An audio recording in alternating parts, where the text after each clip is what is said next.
Columbus to Greenville, eating up the mileage on our horses made of steel. Starting out, we got a long way to ride. Welcome to episode next of Motor Mouth's podcast, the official podcast of Columbus, Georgia's Ride for Miracles. I'm Brian. I'm Ronnie. And we got a good day today planned. If you got any idea maybe where I might be. So, dude, haven't talked to you in forever. What's going on? It has been a minute. Not much. Just got through celebrating the 4th of July. Happy 250th anniversary to the great United States of America. Went to a friend's house, traveled out of town a little bit, and, barbecue and swimming and fireworks and all that stuff. How about yourself? We went down to the Freedom Fest at the National Infantry Museum.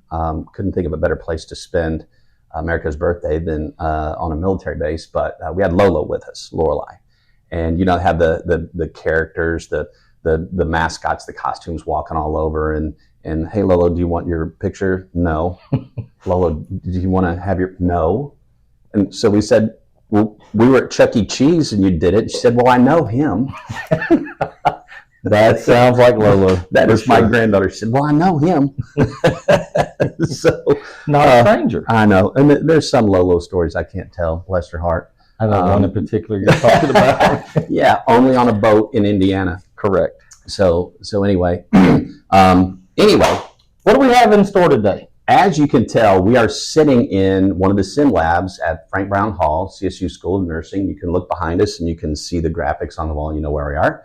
But most importantly, we have two CSU nursing students. We have Emily and Ren with us today. So we're going to talk a little bit about their experiences, a little bit about them, how this has gone for them, and what the future holds for them, and then these labs. So just getting started, Ren, tell us a little bit about yourself. Where you're from? Hi, so I'm Ren, and I am from Salem, Alabama.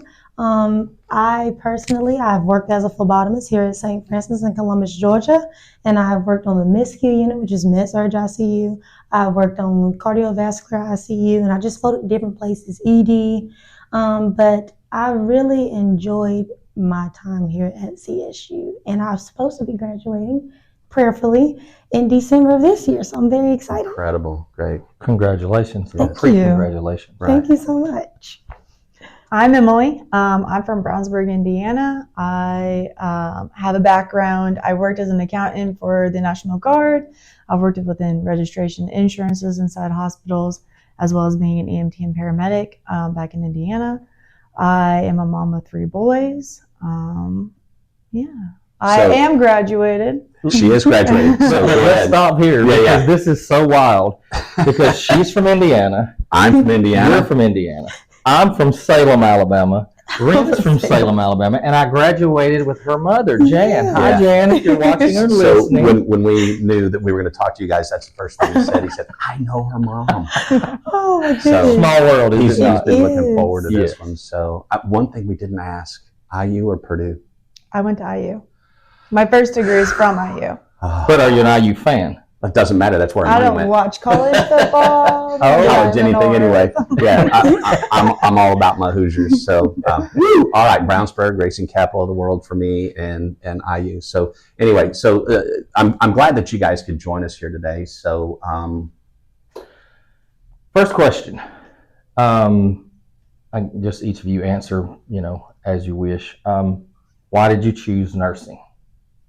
So personally, I chose nursing because my grandfather, he passed away in 2017 with cancer. He had bladder cancer. And in 2023, my grandmother, she passed away with lung cancer. So I was the caregiver for both of my grandparents due to my mom. They weren't able to handle certain things.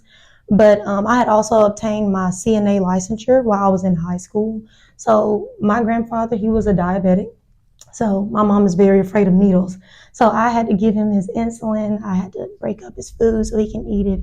I wiped him down, as well as my grandmother. I stayed at home with her. I gave her Ensure milk when she needed it, but I wanted to be able to treat someone the exact same way that I was able to treat them. And it means so much to me when a patient comes in and they're scared and I'm able to be their comfort. So that is why I chose nursing, and I would do it 1,000 times if I could. Incredible. Mine stems a little bit farther back. Back in 2006, my dad left us, and I had an aunt. Her name's Aunt Jane. She actually was the one who pinned me. And she was a trauma nurse out at St. Francis in Indiana. And she took my hand and she kind of guided me through life. And I always looked up to her. I thought I wanted to go into trauma until I had my own son in the NICU. And through his experience, I knew that that was the path that I wanted to take. Okay, so we're going to dig into that a little bit more. You mentioned your son in the NICU, and we're sitting in the NICU sim lab, so we're going to dig into that a little bit more. I really don't know what to say with both of those stories, how you got here. And Dr. Rayfield talks about servant leadership, but you have to have the heart for this, because so much of nursing is heartbreaking. Yes. And you do this for a living. You're going to do this for a living. I'm just happy to meet both of you today for that. But so, talking more about the going through college, you made the decision now. So going through it, what was most challenging for you? Psych. Yeah. Psych class, yeah. See, I don't even think that. Yeah, that's part of the curriculum. Correct. I didn't know that No, either. psych is its development all its own, and you really have to look at people's mental health and how you treat them, and like the way that psych nurses have to think is a realm that I can't even grasp. Like the way that they word the questions and things, I would never answer the question like that. But it's so necessary to answer the question like that to protect the person. Does that make sense? My most challenging class was med surg in my fall semester of last year. As you come into the nursing program, they try to introduce you into things. They walk you through the process of how to think, how to do certain things. So entering a new semester was very hard because the questions advance. So we're no longer in introduction type of questions. It's more so, I need you to pull things forward every semester that you go into. You have to pull it from each semester. So that was the hardest thing for me to grasp, but I can say that med-surg very much so prepared me for this last semester that I came out of, because OB and Peds is very hard. It's a lot of information, but we had great instructors that really loved what they do. Every instructor here was absolutely amazing through each semester that I came through. But I really feel though they really prepared me to answer hard questions and prepare me for the NCLEX. And piggyback off of that, in nursing school, they want you to know as much as a doctor knows, right? But they want you to remember that you are not a doctor. So you know the process of the disease, how the disease is going to interact with certain medications, and like how to treat and like move forward. But you also have to sit there and remember that you're not a doctor and you cannot prescribe medications. You cannot diagnose somebody. However, the test questions are sometimes geared to like make sure that you know the difference between the two. I'm learning. I'm at CSU. I might as well learn something. Right. Exactly. So, Ren, I know you stated earlier that you're due to graduate this year in December. Yes. Have you decided on a specialty yet? So I'm stuck in between ED as well as CVICU. My father's mother, she had heart failure. So that is another reason that I would like to go into cardiovascular ICU, just to see those different aspects. But I also, as stated before, I used to float to different floors when I was a phlebotomist, and I spent most of my time at St. Francis in the CVICU unit. But I also spent most of my time in the ED as well. So with the ED, I love the adrenaline rush. Like, you're always doing something. And I'm that nurse. I would want to be on my feet all day. I want to move. I want to help my patient. Like, I love to move and do what needs to be done for my patient so we can have a great outcome. Sure. So I'm weaning between the two. 6'7"? Is that what you did? 6'7"? I'm from the generation before that. Do that while you're young. And you've graduated and you are currently working as a nurse, right? So I'm working as a nurse extern. I will start my nursing job on July 20th. Okay. Go into that a little deeper as far as your specialty you're going to do. Now I'm going to ask you, go all the way back. Yes. All the way What drove you here? What drove you to your specialty?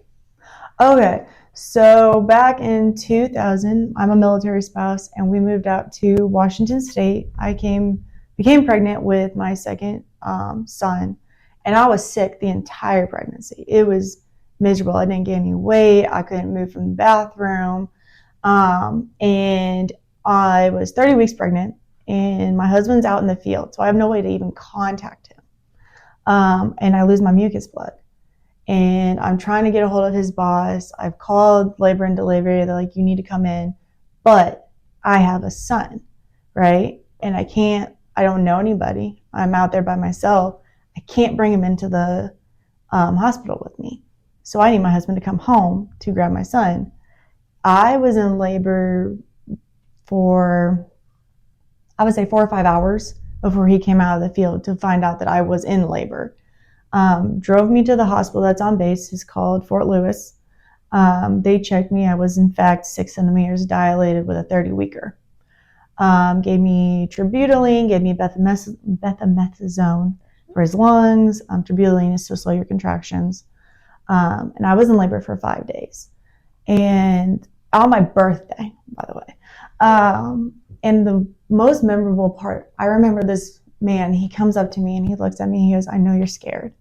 I want to let you know that I, myself, was a NICU baby, and I am okay.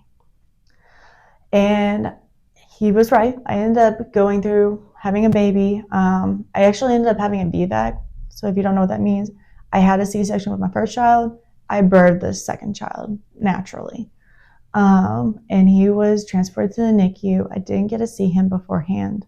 My husband went to go see him. And in the middle of the night, it was 3 o'clock, everyone's asleep. I wasn't supposed to do this, but I got up and I walked myself to the NICU to see my baby for the first time. And at Fort Lewis, it's different than the one here in Piedmont where they have the pods. It was a square room, and every incubator was lined up, and you knew who your neighbor was. And I walked up to the incubator, like I found my own son. No one introduced me. No one, I just went and found him, and the nurse walks up to me and she asked me who I was, and I explained that I was the mother. And throughout the entire experience, I got to watch babies survive. I also watched babies code. I got to know my neighbors. I got to see the good, the bad, the ugly. And I realized in that moment that there is no better way that I could live my life than to repay what was given to me. So yeah, then I moved here. Wow. And we're going to write a book titled You Can't Make This Stuff Up. We use a different word. For you to have gone through that, and to be here in Columbus, Georgia with the Miracle Riders and using some of the equipment that we have provided. And I'm just blessed to just get to meet you. That is. I'm blessed that Columbus took a chance on me, because I started my nursing career out in Washington, and I couldn't get into any of the schools, even with straight A's. I couldn't get in. You had to be in the top 10% out in Washington. I tried teaching here for a month. I couldn't make it. Hated it. Walked into CSU with my transcripts. I said, "What are my odds?" And they said, "Very good." And here I am. So incredible. Columbus is lucky to have both of you, by the way. So it's our understanding that these sim labs are going to be used by students from all over the country or the world, and they may take this knowledge they have with them back to wherever that is, and that's fine. Mm-hmm. Certainly we would love some to stay home, because I'm not leaving here, and I'm not getting any younger, and I'm going to need somebody's help. Probably not in the NICU. I won't be in there, but that cardiovascular thing, I might be coming for you.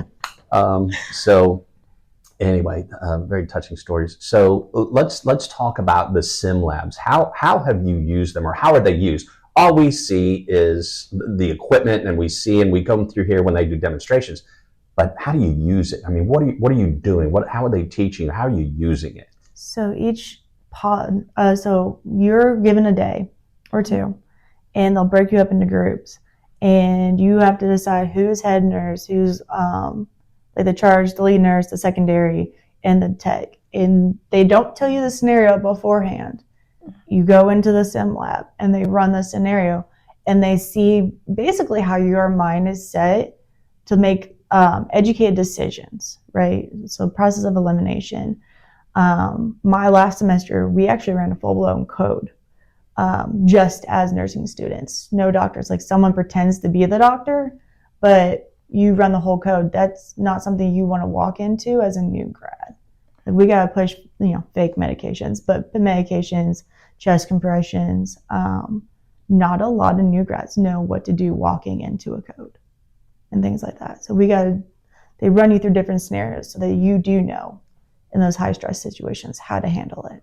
And to piggyback off her, one of the examples that I have that was my favorite experience was in OB. We were in the other room and we had a mom that had a prolapse cord. So that is when the baby can either be too small, they're either breached, or they're turned in an opposite direction, and the cord is hanging out. So my favorite part was I saw the cord. I was the nurse at the time, and we were on the gurney. That is an emergency situation for the baby. So I'm on top of the gurney, and we're getting ready to wheel mom to OR because we got to cut baby out. So you have to stick your hand inside of mom, and you have to push baby head up until you get to OR. So nurse is going to be on top of the bed, and we're running through over them the hospital because this is an emergent situation. Mom has to have a C-section. So we're going through the hallway. I'm on the gurney, and we're rushing, acting like we're going to get mom to the OR.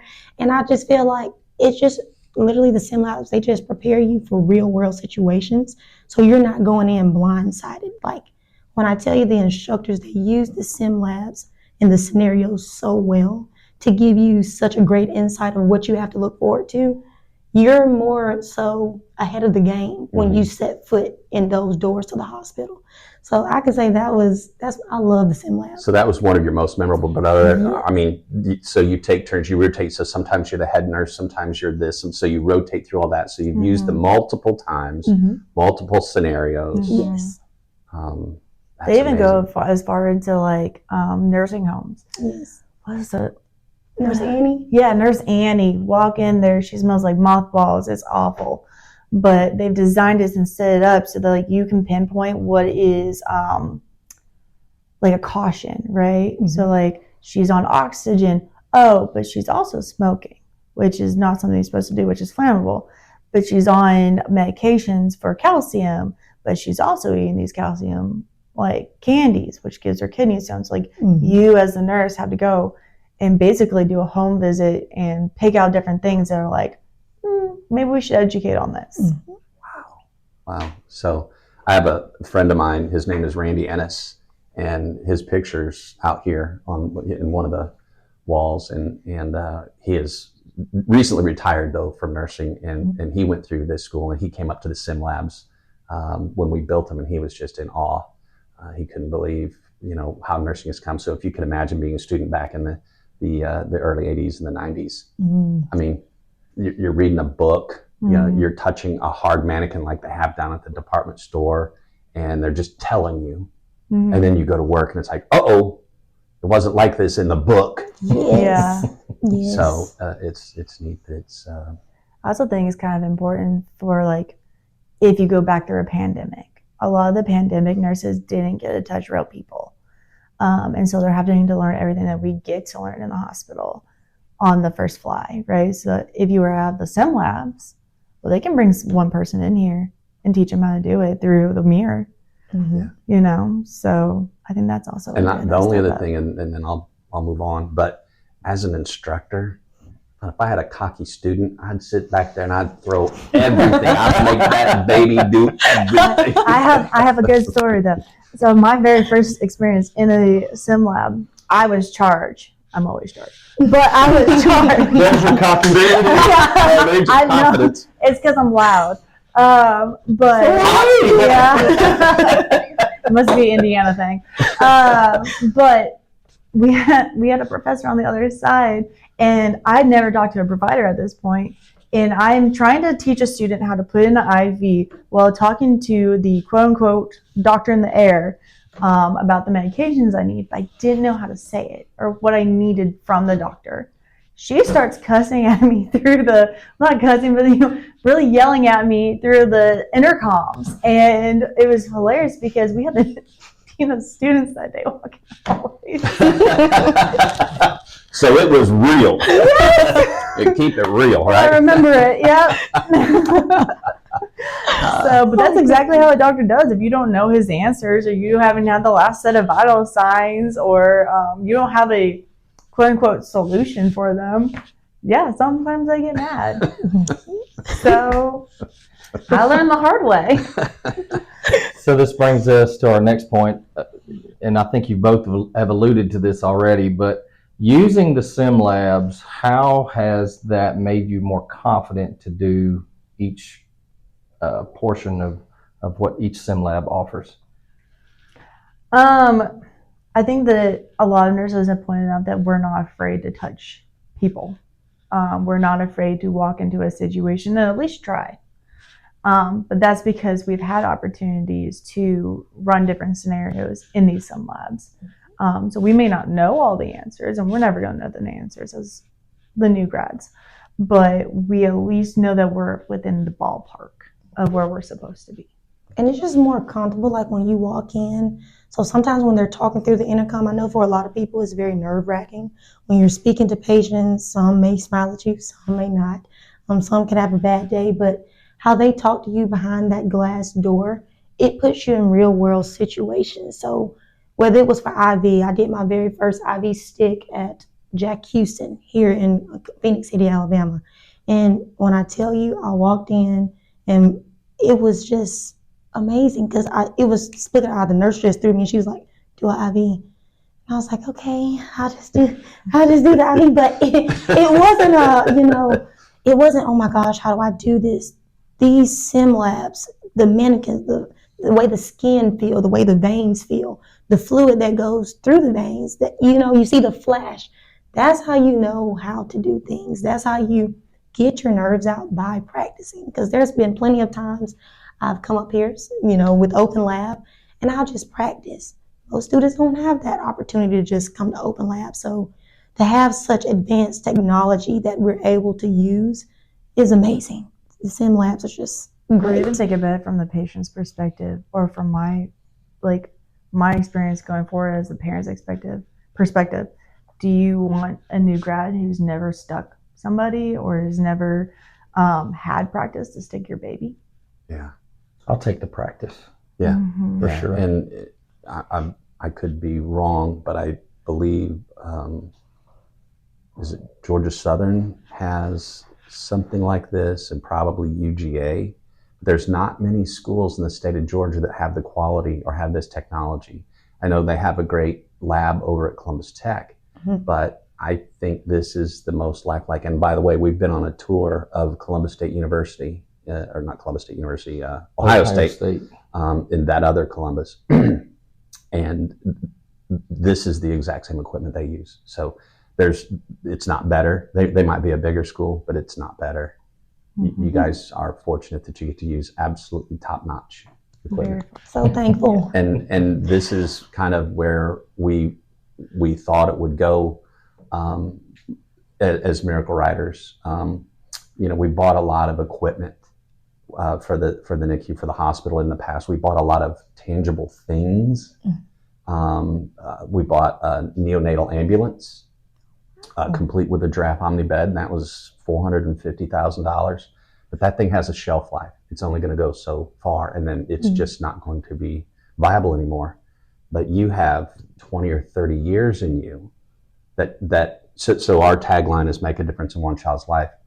How many children are you going to get to make a difference in? How many children are you going to get to meet, and families, and the extended families? And so it's a force multiplier that just blows my mind to think about how many students roll through here. And I just get to talk to you two, but what you're going to be able to do, in the future, how many, just keep that in mind, just make a difference in one child's life. How are you going to do that? So I'll kind of wrap it up here, but what advice would you give to incoming students? Don't be afraid to make a mistake. Absolutely. Every mistake, you'll never forget it. I still don't forget what an echymosis is, and that was my first test question I ever got wrong. It's a bruise. It gives you that. I did not know. You guys have educated us. Thank you. When you say something like that, you tell me what that is. Is it that blank look? Yeah. But you learn from every scenario. And this is the moment to mess up and to learn. And you're not going to be perfect, even if you've been perfect your entire high school career. I've always been a straight A student. I'll tell you right now, nursing school, not a straight A student. Not a C student, but I'm not a straight A student. You're going to mess up. And you're going to feel like a failure. And you're going to doubt yourself. But that's how you learn.